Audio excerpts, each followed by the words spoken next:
Welcome to the Consulting Leaders Podcast, where we talk about the business of consulting. Whether you're looking to grow your practice or learn from the stories of leaders in consulting, you're in the right place. I'm your host, Guillaume Jouvencel, ex-PwC and co-founder of GHA Marketing. Join me as I interview the best consultants in their niche. Let's get on with the show.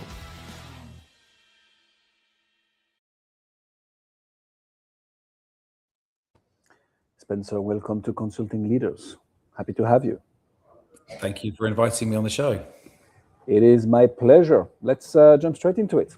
What got you into the fantastic yet sometimes stressful world of agency and consulting, Spencer?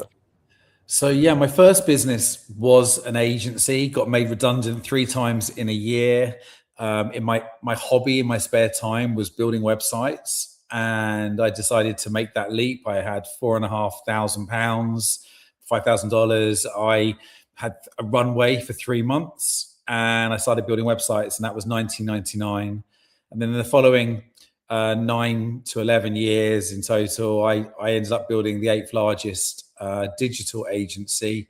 So I used to build a lot of the Premiership Football Club websites and put was quite big in sports and e-commerce.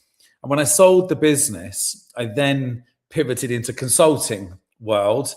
And mainly because I was one of the first of the larger digital agencies, and a lot of the consultants and non-execs back in the sort of 2008 period, they were all from the Mad Men era, whereas I'd grown from a traditional to digital model.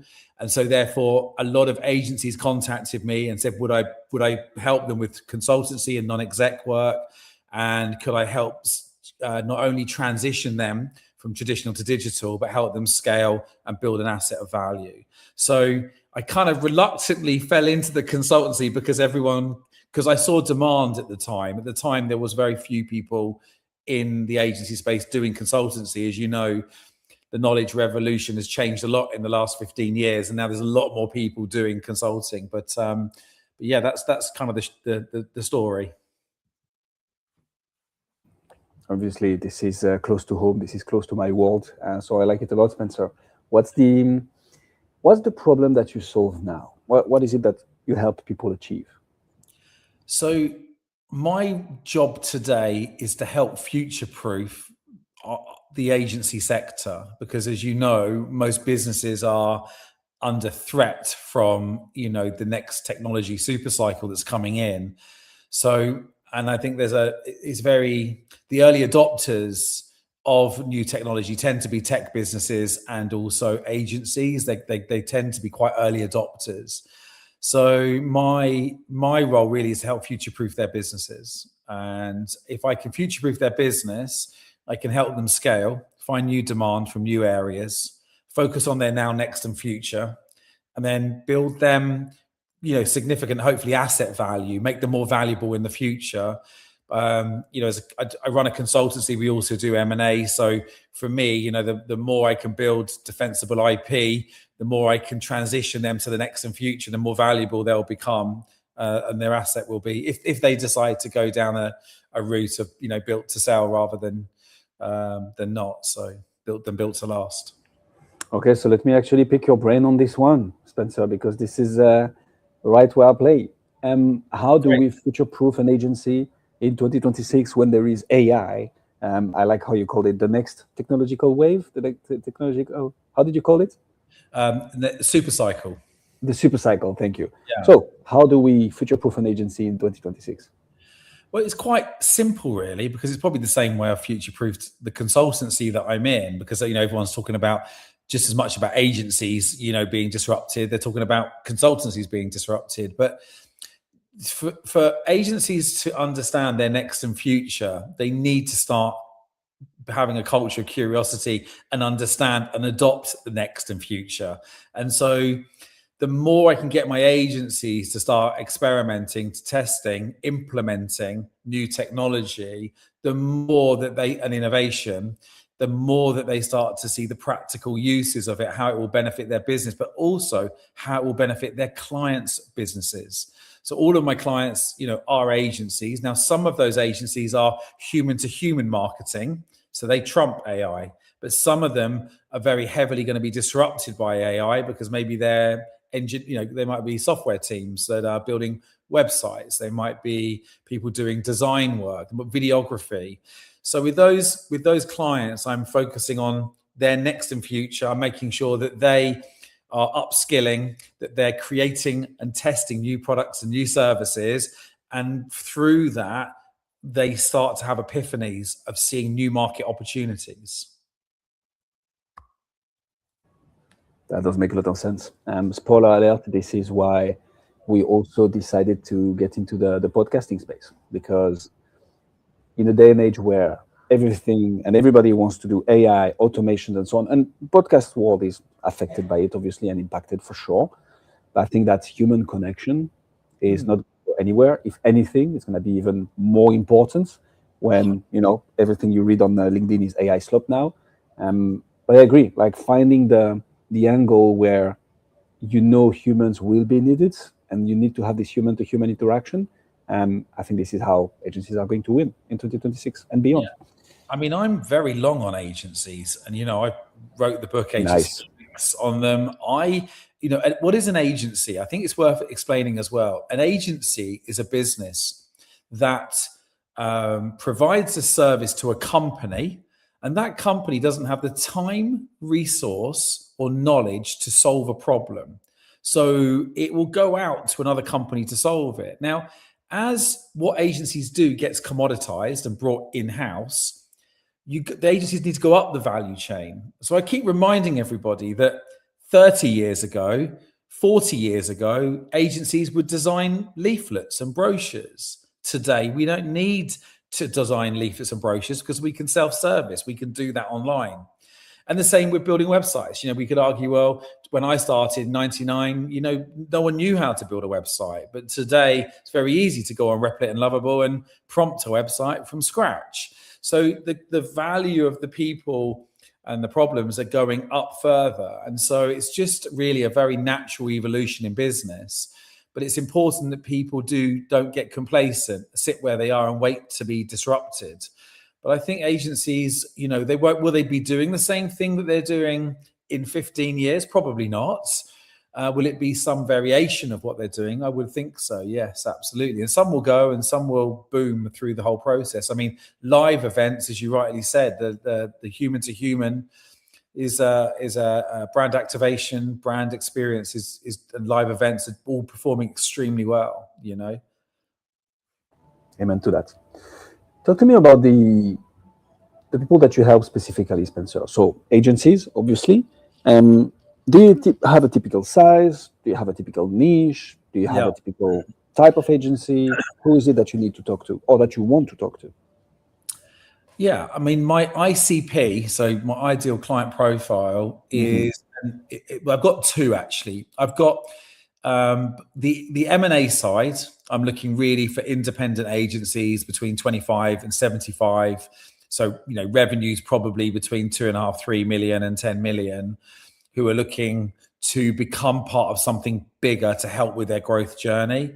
So that's kind of one area. And then the other areas, so that's more the M&A, the actual growth area or the digital transformation piece, they tend to be something like 1 million revenue to 1 to 3 million EBITDA. So I'll go in at 15, 20 people. I probably scaled 85, 90 businesses from 1 million revenue to 1 million EBITDA in the last 15 years. And I probably helped many more than that. But so they're the two. And then lastly, I think large businesses looking to buy agencies. They kind of made my third ICP. Sometimes I look for buyers, someone who will be a culture fit for some of the clients I'm working with. And so that's kind of the breakdown. So I wrote the book on how to build Agencynomics, on how to build a scale an agency from startup to the first 5 million. So that's kind of a very good sweet spot for me. Okay, I like this. Obviously, you're targeting people who are very versed into marketing by nature. So it's going to be interesting to see how you do it yourself. What has worked for you, Spencer, to brand, market, get the attention of, I'm going to guess at this level, those are probably the founders, CEOs of the agencies between $2.5 and $10 million a year. or pounds a year. So what has worked for you to get the attention of those people, knowing that they're probably aware of the latest, marketing strategies themselves? So probably a bit of a buyer's resistance and sales resistance from the get-go. What has worked for you? I'll tell you what's worked for me, but the irony is the people who are the worst at marketing are agencies because of the cobbler's son's shoes, right? Because they can do it, they don't recruit it, they do it themselves. And then when they get busy, they don't do it. So really, if I was to cheat at my job, I go away and I put a marketing person in, they grow and it's easy. But, it's not quite as easy as that. But when I sold my agency to, at the time I was about $20 million. They were $100 million. The CEO told me that he would tell me the secret of Agency New Business. And Agency New Business is the same. It's B2B business. How does it come in? And I asked him what his secret was, and he shared it with me. And I went back to my pipeline and from the previous 11 years, and I worked out, did my business come in the same way that his business came in? And it was very similar. And so I then went to $1 billion worth of pipelines because I was non-execing. So I could look, and I've got a lot of friends, I could look at all their pipelines and I saw a pattern. And the pattern was something that I now, I'll share with you today quite openly. It's basically a quadrant for B2B new business. And there are 4 ways that I believe all B2B businesses win business. And, a small exercise to give away for free here is go away, write down your top 20 clients, map them against these 4 areas, and then you'll know where you're weak at marketing or where you're good at marketing, because your leads should come from these 4. So the 4 areas are, and I use this same system and I always have done, and it's always been extremely successful. So it's the first 25% of your leads should come from what I call NEST, which stands for networking, speaking, thought leadership, and events, whether you attend them or you host them yourselves. Okay. Now, by the way, all the things I'm telling you can all sit within an ABM framework, but just specifically, I'm being quite tactical here. The second area is your existing clients. Your existing clients, 25% should come from your clients leaving their company, going to a new company and taking you with them, or they are referring you to new business. So they refer you to their friends, to their network, to their industry. The third quadrant is strategic alliances and partnerships. So working with other companies that share the same customer as you, joining forces in marketing activity, maybe even, some kind of technology partnership. Partnerships can be your suppliers. So it's important that you don't choose your suppliers because they're the cheapest. You choose them because they bring the most value to you, because they're connected to people that can introduce you. And a great story on that was when I was building websites, I used to pay £100 a month to a company who used to host about 1,000 websites for me. It was a price buying decision. Okay. And then one day, NTT Verio, who at the time were, I think, like the 8th largest company on the planet, said, why don't you move to us? And it was like £2,000 a month. I was like, well, why would I pay £2,000 a month when I'm paying £100 a month? And they were like, well, because we got a better network and we can help you scale through partnerships. Within 6 months, I pitched for 2 Premiership Football Club websites. I won the Super World Value Team website, and I generated over £1 million worth of business just by spending an extra £22,000 a year on a partner. So that's the third quadrant. And then the last quadrant is what I describe marketing activity. So that's your SEO. I class podcasts actually in the first quadrant. So in the networking, speaking, thought leadership area. And in the fourth quadrant is SEO, PR, demand generation, your outbound activity, and so the last area is the most important for touch points because it raises your awareness and creates those touch points. But the other 75%, in it, when you sell a service, you sell it on chemistry and capability. You don't just sell it because you can do a nice job, Guillaume, or you're good at what you do. It doesn't mean I'm going to buy from you. I've got to like you and trust you. And I need both of those things. So if I like you and trust you, but don't think you can do a good job, I'm not going to work with you. And if I think you can do a good job, but I don't like you, I'm also not going to work with you. So the 3 areas help build that chemistry that's needed. So there you go. I share my philosophy. Ask people who are listening to go away, write down their top 20 clients, put it into one of the 4 quadrants, And then normally I find most businesses are very good at 1, 2, maybe 3, but they're not good at all 4.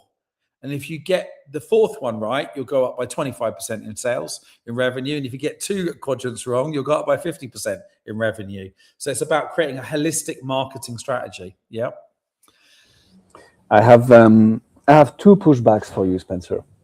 So first of all, thanks a lot for sharing this. Makes a lot of sense in my opinion. Yeah. Okay, first pushback is, wouldn't it be better to just choose one of the 4 quadrants and go all in on it? I don't know if you're familiar with Alex Hormozy. That's one of the guys we follow and we actually purchase consulting from. And he's strong on the, until you're at like $1 million a month, basically, one avatar, one offer, one channel. This will vary based on different agencies and different industries and criteria. But basically, wouldn't it be better to go all in on partnerships, for instance, because that's maybe something that you're really good at or that you have an edge on?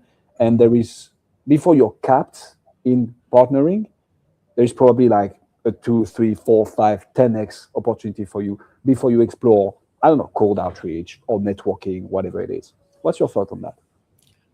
I personally have seen a lot of people double down on one type of marketing, and then that particular channel dries up or stops working. So, for example, COVID.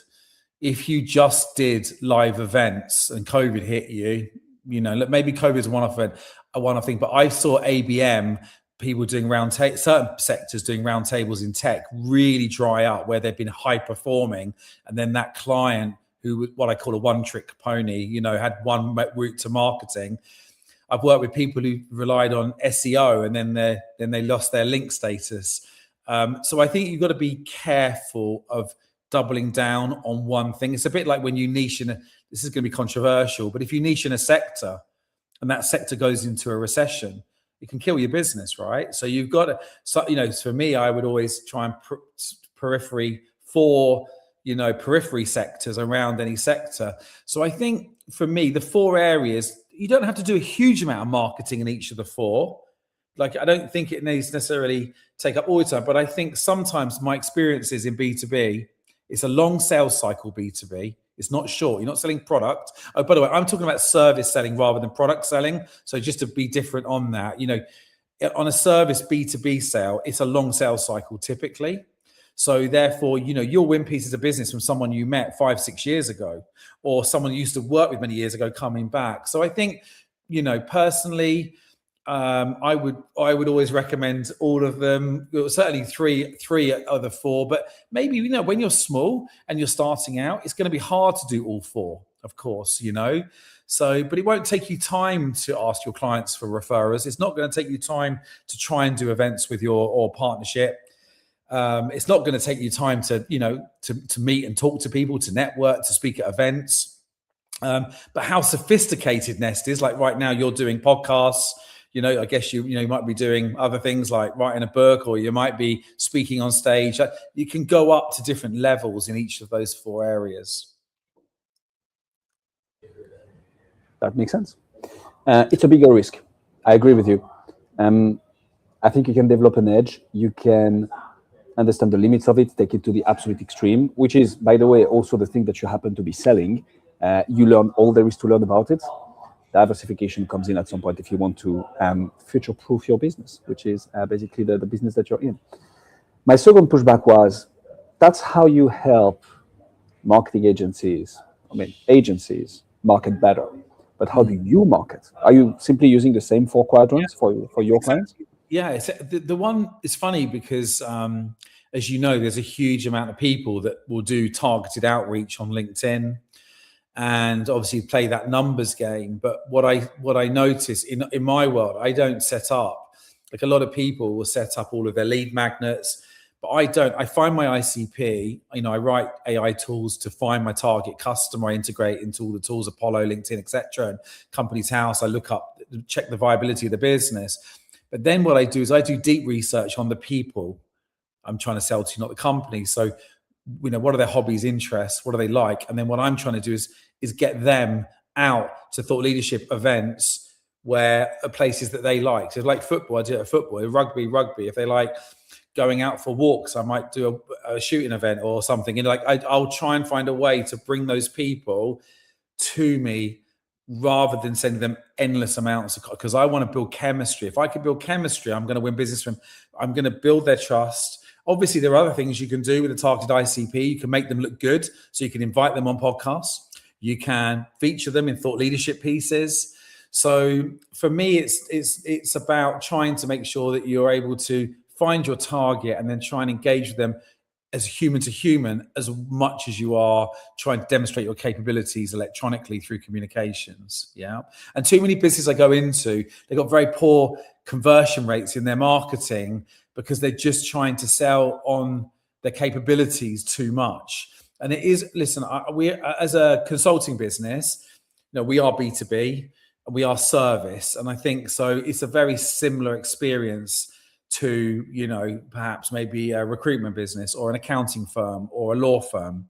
If you think about it, you'll often see Osborne Clark or a large law firm holding events on technology with speakers inside their events, giving you thought leadership. It's a very similar pattern to what I'm explaining. I've seen. So, make sense? That does. I've been saying this a little bit too much in this interview. That's why I was holding off for this one.